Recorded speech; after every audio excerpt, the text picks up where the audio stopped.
Hello everyone, I hope you're having a great day, and today I want to inform you on the NIAC liability insurance crisis. Make sure to watch our first in-depth explanation of the NIAC crisis. But first, let's review a little bit. FFAs are private organizations that aid and train foster parents to care for children placed into their homes.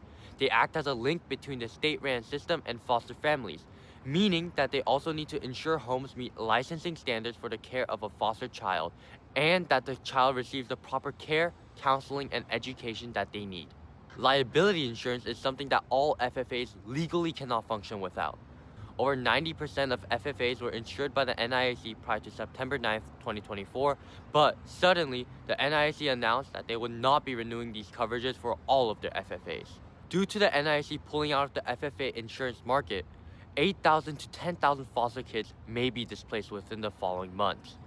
These children may be moved back to congregate care due to other counties not being able to handle them, which would set back foster care back to the 1900s. This regression may risk children increasing their exposure to trauma and losing crucial education and therapeutic services in the growing stage of their lives. FFAs losing coverage at such short notice affects the most at-risk children. Children with mental health issues, a history of abuse or trauma, ones from marginalized backgrounds, or ones with many siblings. The strain on foster youth and families are already being felt. Many FFAs have cut support services for youth, including mental services, activities, and emergency resources.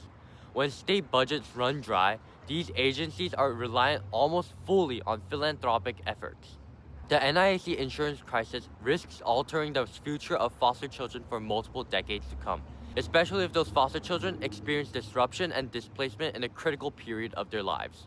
FosterLove.com states that foster kids are twice as likely to repeat a grade and even less likely to graduate from high school or pursue higher education.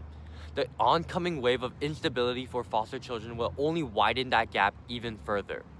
Systemic shifts in foster care policies following this crisis, like the possibility of heavier reliance on congregate care or group homes, could reduce opportunities for stable, family-based care further down the line. In fact, this may fuel an intergenerational cycle of children being placed into the welfare system.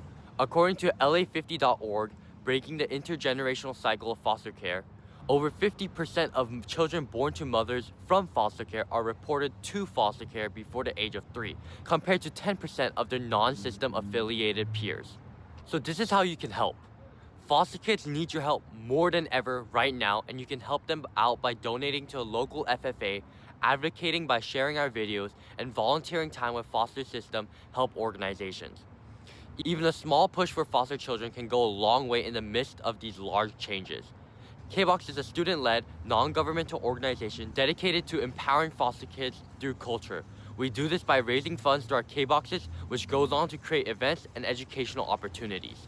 Thanks for watching and have a great day. Follow us for more.